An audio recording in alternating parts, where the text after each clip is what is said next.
봉독해 주신 야고보서 3장의 말씀을 가지고 하늘에서 오는 지혜라는 제목으로 말씀을 나눕니다.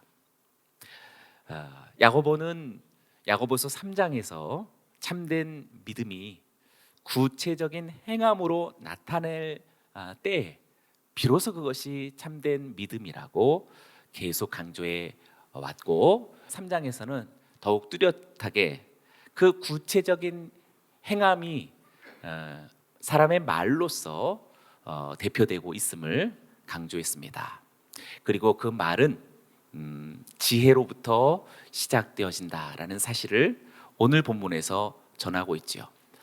야고보서에서 야고보 사도가 전하는 구체적인 행함으로서의 참된 믿음은 말과 지혜인데, 이 두 가지는 별개의 두 가지가 아니라 사실상 너무나도 직접적인 원인이며 결과라고 그렇게 이야기하고 있습니다. 지난주는 우리가 말에 대해서 나누었고, 오늘은 지혜에 대해서 함께 나누려고 합니다. 지난주에 우리가 말에 대해서 그 중요함을 나누었을 때는 말과 언어는 나무의 열매의 어떤 법칙과도 같다라고 그렇게 나누었었지요. 가시나무에서 무화과 열매를 기대할 수 없는 것이고, 또 찔레에서 포도송이를 바랄 수 없다라는 예수님의 말씀에 기초한 야고보 사도의 교훈을 우리가 전해 들었습니다. 그것은 마음과 삶의 본성이 선하면 선한 열매를 맺을 수밖에 없는 것이고, 마음과 우리들의 근본이 악하면 어떤 열매를 맺더라도 그것은 악한 열매일 수밖에 없다라는 사실을 전해 주었습니다. 그러니 잘 생각해 보면 우리가 말을 제어해야 되고 말을 다스려야 된다라고 이야기했지만, 사실상 어쩌면 그것은 불가능한 일이라고 할 수 있습니다. 잘 생각해 보면 사람이 스스로 제어할 수 없는 것이다라고 할 수 있지요. 왜냐하면 우리들의 근본이 악한데 아무리 말을 제어한들 그것은 기술적인 것에 지나지 않을 뿐입니다. 근본적으로 그것은 악한 열매를 맺을 수밖에 없다라는 그런 내용으로서 지난주의 말씀이 맞추어졌지요. 그래서 말과 언어, 혀로서 내뱉는 수많은 말과 언어는 중요한 것이지만, 더 중요한 것은 그것의 근원에 위치하고 있는 말의 원천 자료가 중요한 것이다라는 것을 오늘 우리가 나누게 됩니다. 그런 측면에서 말과 언어는 단순히 의사소통의 수단이 아니다라는 것이 분명합니다. 우리 독일의 철학가 하이데거가 유명한 사상을 전해줬죠. 언어는 존재의 집이다라고 그렇게 밝혔습니다. 언어는 단지 우리가 말하는 어떤 의사소통의 수단이 아닌 존재의 집으로서 오히려 인간이 그 언어 안에서 거주하고 있다라는 말을 전하고 있는 것입니다.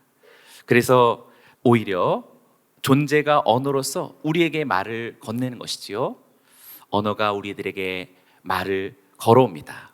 우리는 이러한 존재의 언어에 대해서 경청해야 하겠고, 이런 의미에서 언어는 우리가 말하는 것 같지만 사실 언어에 의해서 우리가 조성되어져 가고 성장하고 자라가고, 결국 언어에 의해서 우리가 삶을 살아가고 있다라고 할 수 있겠습니다. 그러니 사실 하나님께서 말씀으로 세상을 창조하시다가 참으로 맞습니다. 그러니 나는 생각한다 고로 존재한다라는 데카르트의 말은 틀렸습니다. 나는 존재한다 고로 생각한다라는 비데카르트가 사실 맞습니다. 하나님의 말씀은 오늘 우리들에게 그것을 이야기해주고, 야고보는 그 기준에서 오늘의 말씀을 우리들에게 전해주고 있다라고 생각합니다. 세상적이고 정욕적이고 마귀적인 악한 지혜가 동반되어진 사람의 말이 있고, 반면에 하늘에서 오는 선한 지혜로서 근원되어진 선한 말을 전하고 알리는 그러한 사람의 두 가지가 대비되고 있습니다. 우리의 말과 언어의 근원적인 두 차원을 오늘의 본문이 우리들에게 밝혀주고 있습니다. 13절을 한번 같이 읽어보겠습니다. 시작. 여러분 가운데 지혜롭고 분별력 있는 사람이 선한 행실을 통해 지혜에서 나오는 온유함으로 자기의 행위를 보이십시오. 야고보는 먼저 질문을 던지면서 시작합니다. 지혜롭고 분별력 있는 사람이 누구냐라고 그렇게 묻습니다. 여기서 지혜로운 이라는 소포스라고 하는 이 말은 현명하고 지적이다라고 하는 뜻을 갖는 말인데요. 여러 가지로 생각할 수 있겠습니다. 물론 우리 부모님이 훌륭해서 자녀들도 더불어 좋은 유전자로서 지능이 특별하게 태어난 우리 자녀들도 있겠죠. 게다가 그런 사람들이 혹시 후천적인 교육에 전념하고 열심어린 자기 개발을 통해서 지적 능력을 더 탁월히 배가시켰을 때 그 사람은 정말 지혜로운 사람이다라고 말할 수 있겠죠. 또 지금 사도는 지혜롭고 분별력 있는 사람이 누굽니까? 라고 분별력 있다라는 말도 사용했습니다. 여기서 분별력 있다라고 하는 이 말은 경험이 있다, 이해력이 깊다라는 뜻을 갖는 것인데 주로 전문가적인 경험과 지식으로서 축적되어진 심화된 이해력을 의미한다라고 할 수 있습니다. 여기는 우리 모두 중에서도 우리 어떤 이들은 전문직에 오래 계시면서 남들보다 탁월한 그 분야에서 아주 깊고 성숙한 이해를 갖고 계신 분들이 계시겠죠. 네, 그런 측면에서 앞에 있는 지혜로움이 천성적이거나 후천적으로 혹은 분별력이 있다라는 말로서 전문적인 자기 오래되어진 삶의 자리를 통해서 습득된 어떤 그런 지혜들을 가리키면서 그런 사람이 있습니까? 라고 묻고 있습니다. 아마 당시 교회 공동체 안에서 이렇게 지혜롭고 분별력 있다라는 사람들로서 자의에 의해 혹은 타의에 의해 그렇게 일컬어지던 사람들이 공동체의 여러 선생이나 리더십으로 세워진 그런 배경들이 있었던 것 같습니다. 그러나 야고보 사도는 우리가 생각하는 것처럼 그렇게 천성적인 아주 똑똑한 사람, 또 후천적인 학문의 정진에서 석박사 과정을 잘 지내면서 아주 훌륭하다라고 말하는 바로 그런 사람, 때로는 우리가 현업에서 아주 각광받는 전문직에 종사하고 아주 높은 자리에 아주 의미 있는 역할을 하고 있는 사람들에게서 우리가 좀 찬사를 보낼 수 있는 그 마음과 일종의 거리두기 하고 있다라는 사실을 알게 됩니다. 그러니까 덥석 그렇게 우리가 이른바 얘기하는 지혜롭고 분별 있는 사람이라는 이해를 가지고 야고보 사도가 동일하게 하나님의 공동체와 교회에서 통용될 수 없다라는 사실을 말하고 있는 것입니다. 하나님의 나라와 그리스도의 교회는 지혜와 분별력을 소유했다라고 해서 누구나 공동체에서 그렇게 선생이 되며 리더십이 되며 직분을 맡은 공식이 적용될 수 없다라는 것을 우리들에게 밝히고 있는 것이지요. 이 말이 우리들에게 참 복된 마음 아닙니까? 네.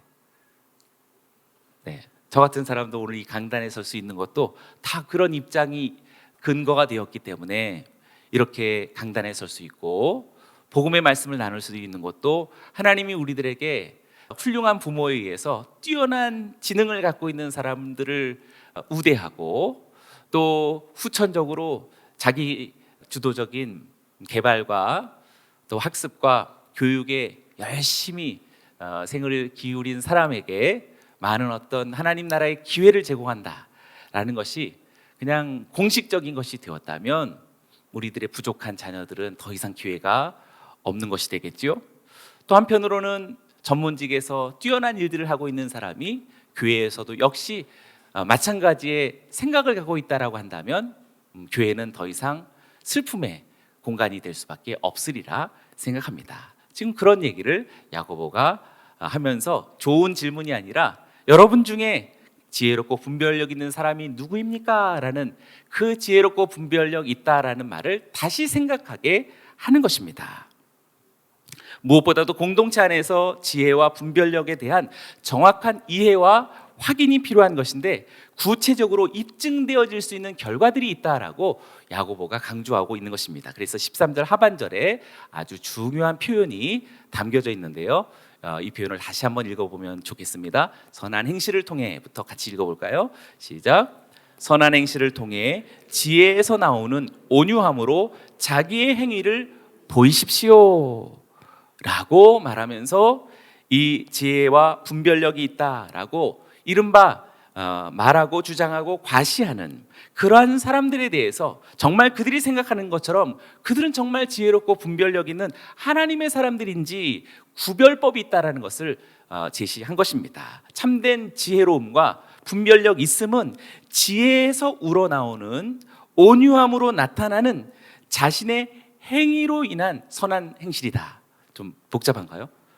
말하고 있습니다. 다시 아까 그 뒷부분을 보시면 파란색으로 표현했고 붉은색으로 이렇게 표현했는데요. 파란색은 우리들의 어떤 겉으로 나타나는 선한 행실이요 자신의 행위지요. 중요한 것은 이 선한 행실과 자기의 행위가 어떤 기초, 근원으로 해서 나오게 되었다라는 말을 합니다. 그것이 바로 붉은색인데 지혜에서 나오는 온유함으로 파생되는 선한 행실과 자기 행위다라는 의미입니다. 단순히 어떤 일을 잘하거나 똑똑하다라는 것이 아니라 그 근원에 무엇이 있는가를 우리들의 붉은색으로 밝혀준 것입니다. 특별히 여기서 온유함이다라는 단어가 아주 중요하게 했는데요. en 프라우테티라고 하는 온유함 의로라고 전치사를 사용했지만 이 en이라고 하는 헬라어 전치사는 뭐뭐 안에라는 말이 더 강하게 담겨져 있습니다. 그러니 온유함 안에서 지혜의 그 온유함 안에서 흘러나오는 자기 행위가 있어야 한다라는 말을 한 것입니다. 즉 선한 행실이라는 것은 지혜가 가져오는 그 온유함에서 나온다라는 말을 하고 있는 것입니다. 지혜, 소피아는 그가 갖고 있는 아주 분명한 속성이 있는데 이 내적인 온유함은 반드시 외적인 선한 행실의 행위로서 표출된다라는 사실입니다. 그래서 예수님도 아마 이것과 관련되어진 말씀이 분명할 텐데요. 예수님 자신도 자신의 신적 속성을 거부할 수 없듯이 드러냈습니다. 온유함으로 자신을 드러나셨는데요. 이런 말씀 우리가 기억하시죠? 마태복음 11장 29절의 말씀입니다. 제가 읽습니다. 나는 마음이 온유하고 겸손하니 너희는 내 멍에를 메고 내게서 배우라. 그러면 너희 영혼이 쉼을 얻을 것이다. 여기서 말씀하시는 예수님의 온유함은 단순한 젠틀함이 아닙니다. 여기서 말하는 온유함이란 정말 신적 성품의 속성입니다. 그래서 배우라라는 말을 통해서 알 수 있는 것이지요. 바로 이 온유에서 무엇이 흘러나오는 것이기에 배울 수 있는 것입니다. 예수님의 온유함 속에서 바로 지혜가 흘러나오기에 그 지혜를 배우라고 말하고 배우면 훌륭한 사람이 된다라는 정도가 아니라 영혼의 힘을 얻는다라는 영혼의 구원과 직결되어져 있는 하나님 나라에 관련한 이야기입니다. 때문에 여기서 지혜롭다 혹은 분별력이 있다라고 우리가 그렇게 특별하다라고 말할지라도 지혜의 온유함 안에서 선한 행동이 나타나지 않는 사람을 가리켜서 아무리 전문직에서 오래 있었다고 해서 그가 지혜롭다라고 말할 수 있는 것이 아니며 똑똑한 지능을 가지고서 아주 훌륭한 대학을 나왔고 대단한 학문을 했다라고 해서 그가 지혜롭다라고 말할 수 있는 것이 아님을 오늘 사도가 우리들에게 밝히고 있습니다. 저는 그래서 오늘 이 말씀이 너무나 감사합니다. 여러분들에게도 아쉬움이 되지 않고 감사가 되시기를 주의 이름으로 축원합니다. 훌륭하신 분들은 조금 아시기는 하겠지만 또 그 마음은 바꾸셔야 되겠습니다. 그런데 만약 지혜롭고 분별력이 있다라고 하면서 마음속에서 삶 속에서 어떤 정황들이 느껴지기 시작한다면 그것은 우리가 매우 두려워해야 될 일이다라는 사실을 다음 구절이 밝혀주고 있습니다. 왜? 근원이 문제가 있기 때문입니다. 14절을 제가 읽습니다. 그러나 여러분의 마음에 지독한 시기심과 야심이 있다면 자랑하거나 진리를 대적해 거짓말하지 마십시오. 야고보는 여기서 지독한 시기심과 야심을 언급하고 있습니다. 시기심, 젤로스라고 하는 이 말은 일종의 열등감에서 오는 감정이죠. 우리 중에 열등감이 없는 사람은 아마 한 사람도 없으리라 생각합니다. 그러나 중요한 것은 그것의 어떤 규모와 영향력 차이겠지요.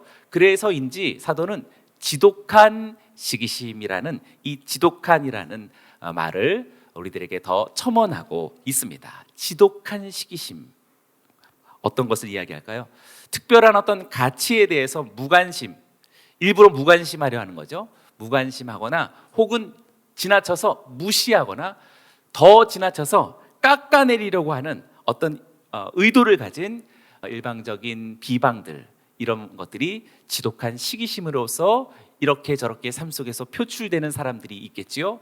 우리들의 마음의 흐름, 마음의 어떤 동향을 잘 관찰해 보십시오. 혹시 젤로스, 시기심이 싹트고 있는데 그냥 방치했다가는 지독한 시기심이 우리들의 언행을 통해서 나타날 수 있다는 사실을 우리는 경계해야 할 것입니다.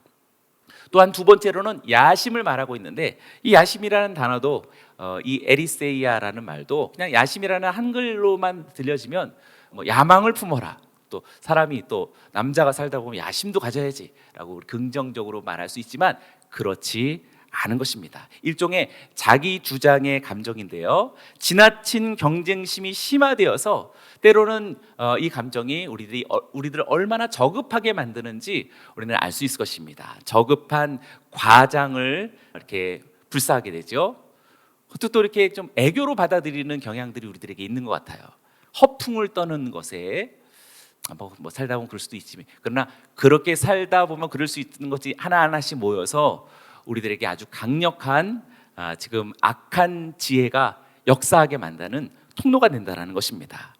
이러한 지나친 경쟁심이 심화되어져서 과장을 허용하고 비방을 틈틈이 허락함으로 인해서 분열을 야기하는 것이 바로 이 이기적인 태도의 야심이 갖는 그런 본질이라고 할 수 있습니다. 사도 바울도 갈라디아서에서 이 에리세이아라는 단어를 사용하면서 아주 중요한 곳에서 우리들에게 묘사해 주었는데요, 바로 갈라디아서에서 열거되어진 육체의 열매 중에 하나로서 바로 이 에리세이아의 야심을 제시했지요. 네, 우리말 성경 우리 갈라디아서 5장 19절부터 21절까지 제가 한번 볼까요? 그 중에서 푸른색으로 쓰여진 것을 주목하면 그것이 바로 지금 야고보가 사용했던 그 단어입니다. 육체의 일들은 명백합니다. 곧 음행과 더러움과 방종과 우상숭배와 마술과 원수매증과 다툼과 시기와 분노와 이기심과 분열과 분파와 질투와 술취함과 방탕과 또 이와 같은 것들입니다. 앞서 20절에서 말하고 있는 이기심이라고 말하는 이 에리사이아가 지금 야고보가 강조하고 있었던 바로 그 야심이라는 이기적 야심의 단어를 이렇게 번역하게 된 것입니다. 우리 개역 성경에는 당짓는 것과라고 그게 아주 분열책동하는 그런 요소로서 사용되었던 단어가 됩니다. 결국에 지금 야고보가 말하고 있는 이 야심이라는 것은 이기적인 야심이며 이기적인 경쟁심입니다. 이기적인 야심, 이기적인 경쟁심이 우리 자녀들에게 얼마나 조금씩 자라고 있는지 관찰하셔야겠습니다.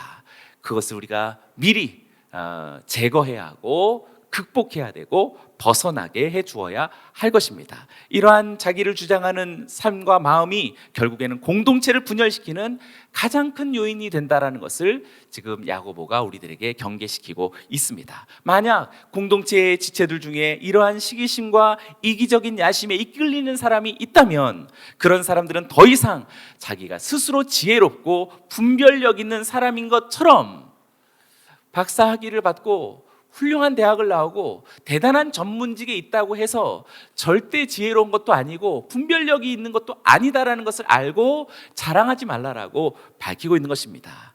더 이상 진리를 대적하는 거짓말을 멈춰야 한다라고 아주 심각한 이야기까지 하고 있죠. 진리를 대적함, 사탄이 하는 일입니다. 그것을 하지 말라라고 밝히고 있습니다. 왜냐하면 지금 이 두 감정, 두 마음의 흐름들을 그냥 방치할 수 없는 것은 15절과 같은 엄청난 위험이 도사리고 있기 때문이라고 말하고 있습니다. 15절을 같이 읽어보겠습니다. 시작. 이 지혜는 하늘에서 오는 게 아니라 세상적이고 정욕적이며 마귀적입니다. 15절이 특별한 것은 아까 앞서 있던 시기심과 야심을 가리켜 지혜라고 말하고 있습니다. 소피아. 이 시기심과 이 야심이 다름 아닌 이 지혜, 이 지혜는 어디서 온 건지를 말하고 있는데요, 하늘에서 온 것이 아니다라고 말하고 세상적이고 정욕적이고 심지어 마귀적인 것이다 라고 그 출처와 배경을 우리들에게 이야기해주고 있습니다. 그러니 여러분, 소피아라고 다 소피아가 아니죠. 지혜가 분명히 세상과 정욕으로부터, 마귀로부터 올라오는 것이 있음을 우리들에게 밝히고 있습니다. 16절을 봅니다. 시기심과 야심이 있는 곳에는 혼란과 온갖 악한 행위가 있습니다. 젤로스와 이 에리세이아가 있는 곳에는 반드시 혼란이 있고 틀림없이 악한 행위가 생산될 것이다라고, 어디든지 그것이 나타날 것이다라고 밝히고 있습니다. 그것이 심지어 교회라고 할지라도 필연적으로 혼란과 악이 존재할 수밖에 없음을 우리들에게 밝히고 있는 것입니다. 그러니 사랑하는 여러분, 성전 착공을 눈앞에 두고 있는 우리 모두에게, 우리 안에 있는 누구에게나 가능한 이 경향성들을 벗어나고 우리가 그렇다면 어떤 지혜를 사모해야 할 것인가, 17절에서 이 진정한 지혜의 근원을 밝혀주고 있습니다. 17절은 큰 목소리로 사모하는 마음으로 함께 같이 읽겠습니다. 시작. 그러나 하늘에서 오는 지혜는 무엇보다도 성결하고 또한 화평하며 관용하고 양순하며 긍휼과 선한 열매가 가득하며 편견과 위선이 없습니다. 아멘. 야고보는 앞서 언급했던 시기심과 야심이 세상적이고 정욕적이고 마귀적인 지혜와 대립되어져서, 그러나 하늘에서 오는 지혜는 어떠한지를 우리들에게 밝히는데요, 이 지혜가 어떠한 열매들을 맺어가고 있는지를 우리들에게 17절에서 보여준 것이지요. 특별히 오늘 설교의 제목인데, 하늘로부터 오는 지혜라고 하는 이 말은 개역 성경에는 위로부터 오는 지혜, 위에서부터 난 지혜라고 그렇게 말하고 있습니다. 이 아노센 소피아라고 하는 것은, 아노센이라고 하는 말은 아주 중요한 말이 되죠. 하늘로부터 오는 말로 번역했지만 이 아노센을 가장 탁월하게 잘 설명하고 중요하게 언급했던 것이 바로 니고데모와 대화하신 예수님의 말씀 속이었습니다. 요한복음 3장 3절을 보면 바로 이렇습니다. 예수께서 그에게 이렇게 말씀하셨습니다. 내가 진실로 진실로 내게 말한다. 누구든지 다시 태어나지 않으면 하나님 나라를 볼 수 없다. 여기서 붉게 표현한 다시 태어나다라는 말 속에서 아노센이라는 말을 사용하게 된 것입니다.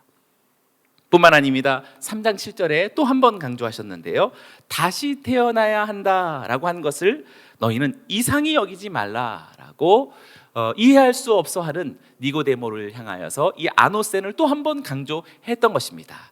그리고 나서 다음 구절에 결국 이 아노센, 다시 태어나다라는 말이 무엇인지 설명해 주셨는데요, 우리 3장 8절은 같이 읽어봅니다. 시작.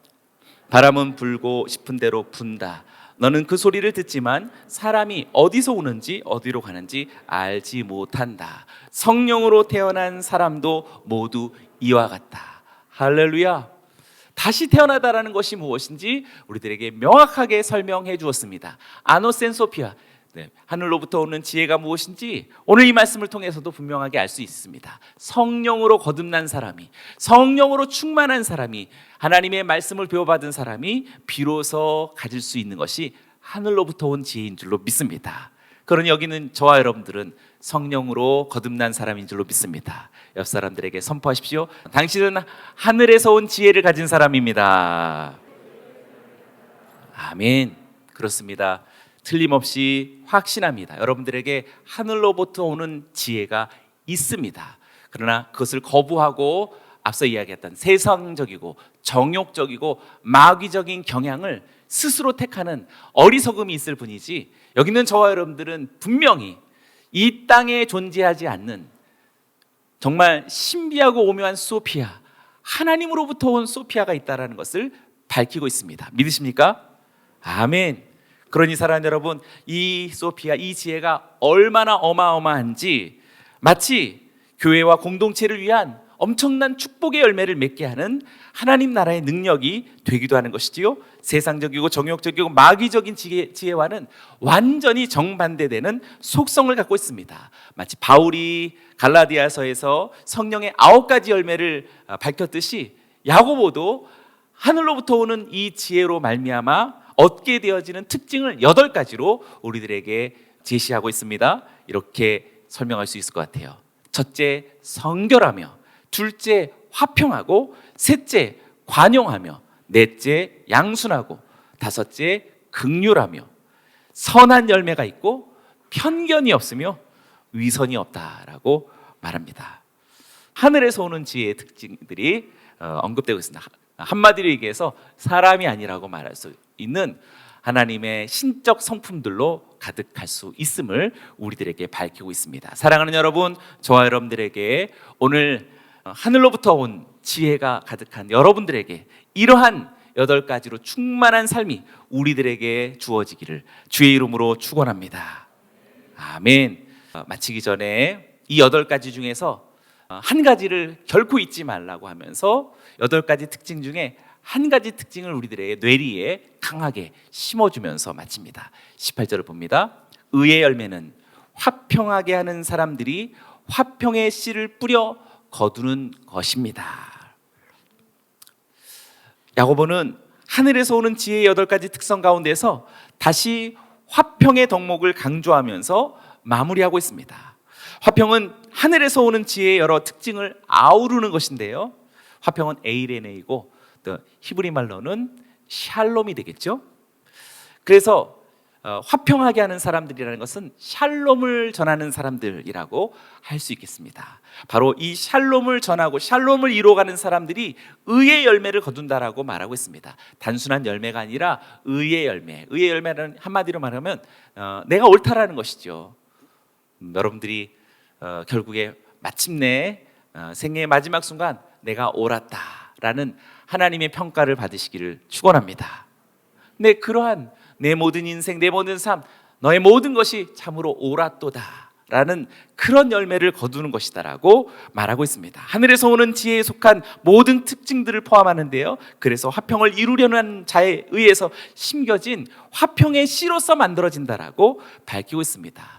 이 샬롬, 이 에이레네가 얼마나 위대한지 우리는 성경에서 처음 언급되었던 샬롬이 멜기세덱이 살렘 왕이라, 그 살렘이 바로 샬롬이죠.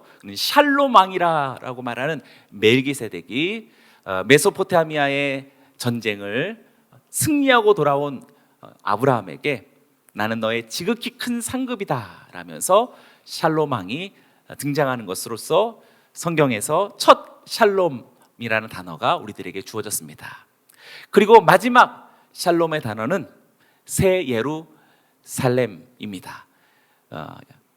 요한계시록에서 발견할 수 있는 새 예루살렘은 하나님께서 모든 마귀와 사탄과 어둠의 권세들을 싸워 이겨 승리하시고 저들을 무적행해 는 이후에 비로소 도래하시는 하나님의 나라로서의 새 예루살렘인 것이지요. 그러니 이 샬롬을 이루어가는 사람들이야말로 얼마나 위대한 하나님의 아들들인지 모릅니다. 그래서인지 예수님은 산상수훈에서 이렇게 말씀하셨죠. 팔복에서 5장 6절 이렇게 말하고 있습니다. 함께 읽고 마칩니다. 큰 소리로 읽어보시죠. 시작. 화평하게 하는 자는 복이 있나니 그들이 하나님의 아들이라 일컬음을 받을 것임이요. 아멘.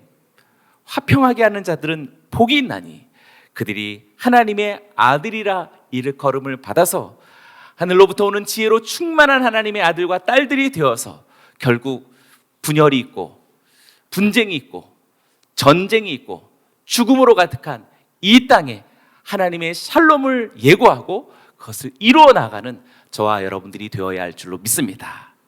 신앙생활은 절대로 자기 수양이 아닙니다. 그리고 예배도 사실은 자기 개인적인 하나님과의 관계가 절대 아닙니다.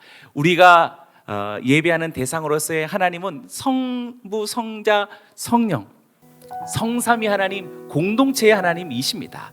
나 혼자 신앙생활 유튜브를 통해서 하면 됐지, 네, 어쩔 수 없는 상황이면 모르겠지만 근본적으로 예배란 공동체 속에서의 함께 하나님을 바라보는 것이 예배입니다. 그러니 사랑하는 여러분, 하나님의 공동체를 사랑하시고 어떻게 하든지 이 공동체 속에서 교회 공동체뿐만 아니라 지역 공동체, 이 나라와 민족의 공동체, 온 열방의 공동체가 하나님의 평강의 나라가 될 수 있도록 쓰임받는 인생이라면 그것이야말로 옳았도다, 너야말로 진정한 의로운 사람이도다 라는 그러한 열매가 저와 여러분들에게 주어질 줄로 믿습니다.